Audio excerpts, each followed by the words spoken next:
Hi, this is Scott Garibay, and today I'm going to be talking about Matt Colville's Stronghold book and my prediction that it will be the Ishtar of tabletop role-playing, of D&D source books. All right, so the first thing I'm going to do real quick is I'm just going to give myself a mnemonic to remember my points. So I appreciate your patience with my mnemonic. So my mnemonic is an owl stirring a cauldron of stew, wearing Ishtars, and the owl is wearing a pair of jams. All right, okay, all right, let's get into it. All right, let's talk about Matt Colville for a moment. So Matt Colville is right now building a $2 million source book. He created a Strongholds book for Dungeons and Dragons. He did a Kickstarter for a Strongholds book for Dungeons and Dragons, and and in addition to that Strongholds book, there's going to be some streaming projects, but the Stronghold book is the primary focus. And so Matt Colville was recently discussing the book with Adam Koebel. So I just watched a Adam Koebel in a discussion. It's not really an interview at all. It's the two men are. It's Matt Colville. It's Adam Koebel having Matt Colville come onto his Twitch, and then the two of them talk as peers. It's not really an interview at all, and it is absolutely brilliant content. If you are a dungeon master, or if you are a TRPG designer, right, or if you are an elite tier player, you should absolutely watch this content. It is absolutely must-watch content. It is pure and utter brilliance. It's two people at the absolute peak of third-party content, third-party Dungeons & Dragons content, discussing Dungeons & Dragons and tabletop role-playing games as peers, and it's fantastic. It's an hour and 48 minutes long. It is amazing content, and you should really go onto YouTube and not watch it. It's just two talking heads, right? So you should listen to it like the radio. By the way, if you're not listening to YouTube like the radio, I highly recommend getting YouTube Red, because it allows you to listen to YouTube like the radio on your cell phone. It's absolutely worth the $10 a month. And I really believe strongly that some of the best radio and some of the best podcasts in the world are really YouTube shows that should not be watched but listened to instead. Okay, so there's a lot here. I appreciate your patience. Okay, all right. This discussion between two peers. By the way, if you don't know who Adam Koebel is one of the co-creators with Sage Latour for Dungeon World, which is an unbelievably good indie Dungeons and Dragons alternate game, right? Which really shows how to play Dungeons and Dragons type content in a different way, based off of Apocalypse World, which is Vincent Baker's work. Okay, so here's the issue. Matt Colville right now is building the first $2 million source book in Dungeons and Dragons history, right? It is a third-party product. It won't even be an official Dungeons & Dragons source book, okay? But it is record-breaking. It is historical. This book will be important. I am predicting now that Matt Colville's Stronghold book will be the Ishtar of tabletop role-playing game source books. Here's why. Matt Colville's own words, his own opinion on the product before it comes out, okay? And that he talked about within this discussion between him and Adam Koebel, and a few other. I think there's a few other things he said in the past that are pointless as well. All right. So first of all, let me explain what Ishtar is. Ishtar is a 1987 film. It had Warren Beatty in it, and it had Dustin Hoffman. When they were in this film, they were at pretty much the peaks of their career. Right. Elaine May, who was an incredibly well-respected screenwriter, was given the job of directing. She wrote and directed this, okay? And Hollywood greenlit this, and it was shot on location in Morocco, okay? And now, after, there's been some time here, it is widely regarded as a critical failure. Millions and millions of dollars were dumped into the project. It had cost overruns, And there were multiple New York Times stories and other major outlets in the United States saying before the movie came out, this is a boondoggle, it's going to be a critical failure. And it was. It was a critical failure, right? And it's widely regarded as one of the projects where some of the most talented people worked on the project and the talent was squandered, right? It wasn't a use of anybody. It was not a good use of people's time and the money that was invested in it, okay? All right, so, and it's famous for how many good ingredients went into the project and what a bad product came out of it, okay? All right, that's exactly where I think Matt Colville's Stronghold book is heading, right? Not because, well, yeah, actually, you know what?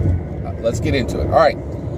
It blew my mind. Matt Colville explained in this discussion that he is fully aware of all of the problems of this project. One of the things he said is, why am I making this book? I'm making this book because it doesn't exist and I want to use it for Dungeons & Dragons. And then he said, why doesn't this book exist? Why has Wizards of the Coast not made a Stronghold book for Dungeons & Dragons 5th edition, right? And he explained, the people at Dungeons & Dragons, Mike Merle specifically, absolutely fully understand the brand of Dungeons & Dragons, and that they believe the brand of Dungeons & Dragons is fighting monsters. Period. End of sentence. And that a stronghold involves warfare and politics. Matt Colville's words, right? And I totally agree with him on that. When you build a stronghold, you're now ready for warfare, and you have to deal with politics, okay? And he said, so here's the issue, right? You got this warfare and politics, and Mike Rose is saying that's not what Dungeons & Dragons is about. That's not what people are coming to this brand for, right? So we're never going to put it in the game. So then Matt Colville said, but I am going to put it into the game, into Dungeons & Dragons 5th edition. I'm going to create this source book so that Dungeons & Dragons 5th edition has this Stronghold book, right? Well, the issue is, he then also acknowledged one of the other reasons why Wizards of the Coast are not doing this is because warfare and politics are exactly what the game moved away for, specifically warfare. Large-scale warfare is literally what Dungeons & Dragons was created to move beyond.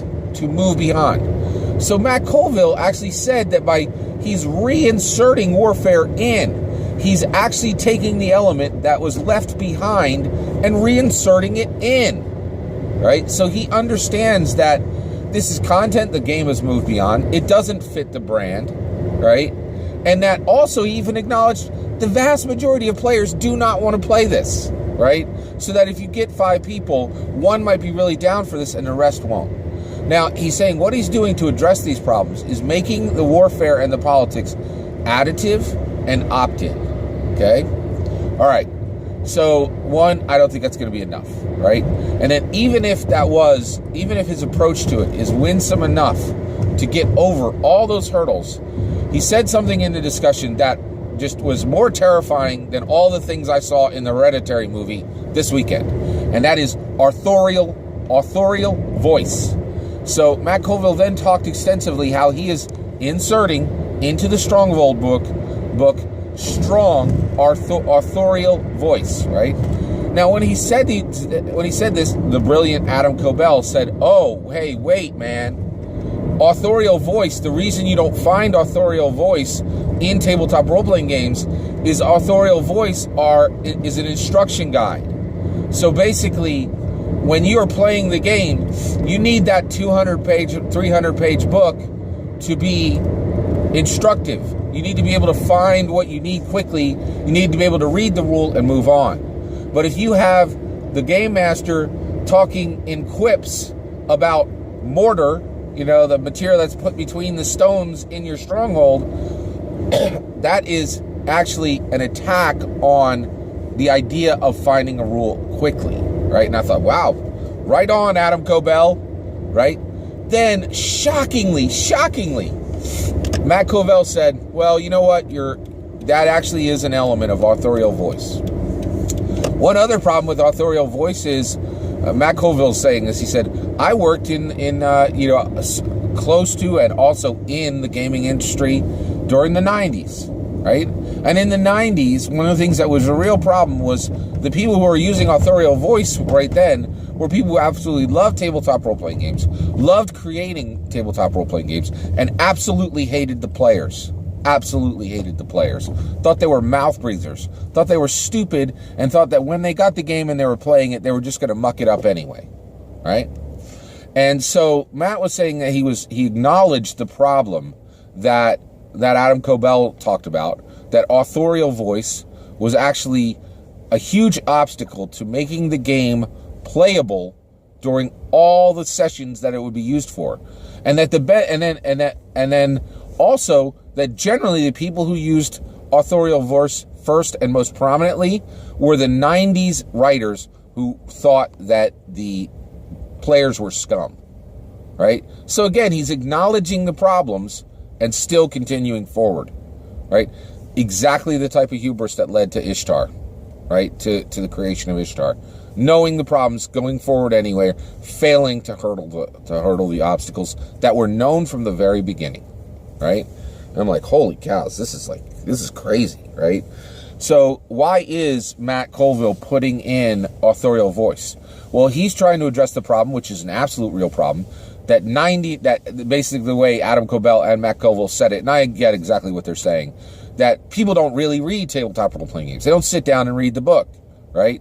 What they do is they rely on their knowledge of Dungeons and Dragons, which they learned for the last 10 years or 2 years or 3 years or 5 years or 20 years, and they rely on what their friend said.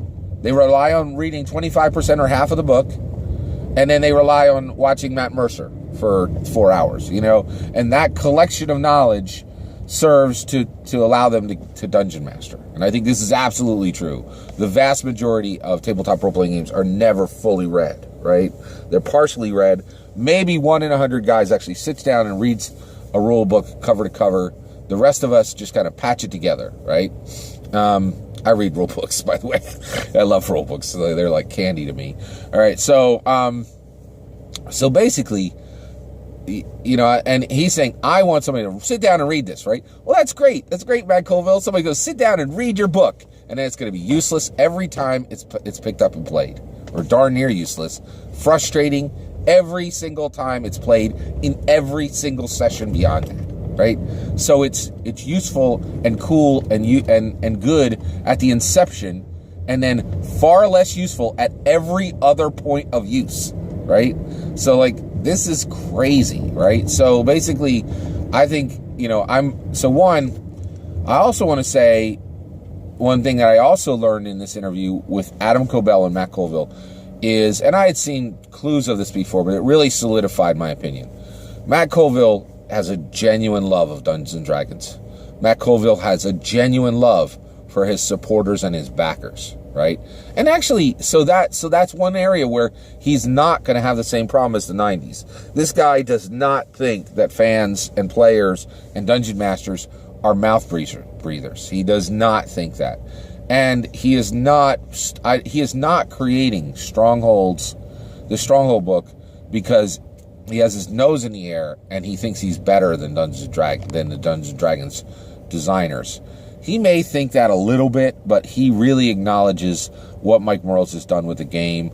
And overall, I think he's got a really good heart toward Dungeons and Dragons, and I think he has a really good heart toward his supporters and his backers. And one thing that's also that I'm convinced of is he made $2 million on that Kickstarter. I don't think for 1 second that he was going for the money or that this project is being done for the money, right? But I really do think this is Ishtar in the making, right? The other reason why I really feel like this is really very, very much Ishtar, right, is the stew. Okay? All right. So, in the interview,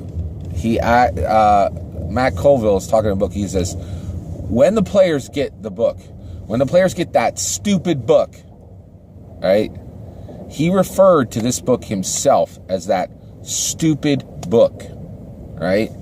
And the reality is, I think he, if you asked him, what do you mean by that stupid book? This is the book we paid $2 million for. I think he would say, well, I'm tired. I've been working on it for a while. It's hard creating it, and I'm tired. And I'm just frustrated with the project because, it's just hard to progress it, right? But I think really it was a Freudian slip. I think he knows that this is Ouroboros. This is the snake eating its tail. He is reinserting into Dungeons & Dragons exactly what Gary Gygax moved the game beyond.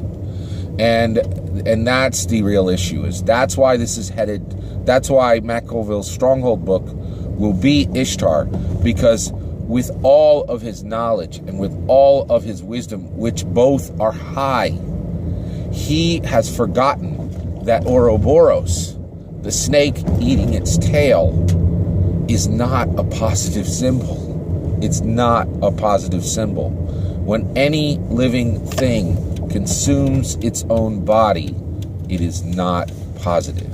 And I think that's why, at the end of the day, he knows it's a stupid book. There's no way it can, those are his words, not mine, right? That there's no way this thing can actually live up to what is expected. And with the authorial voice, I don't think there's a prayer that this book is going to be able to fundamentally change, to be able to change the game, the Dungeons & Dragons game, in the way that he wants it to, and in the way that thousands of backers want it to. And and I think that is sad, but also I've always believed, right? I've believed for a long time now, and I continue to believe, every source book makes every tabletop role-playing game worse. And the Stronghold book is going to be another brick on the podium that proves this point. So it's very, very interesting. I highly recommend that you go watch Matt Colville and Adam Cobell discussing Arthurial Voice and the Stronghold book, and basically tabletop role-playing games and Dungeons and Dragons, and then also many other topics that I didn't talk about. It really is must-watch content for every dungeon master out there, every TRPG designer out there, every elite level player out there. It's absolutely must-watch content. Check it out. Take care.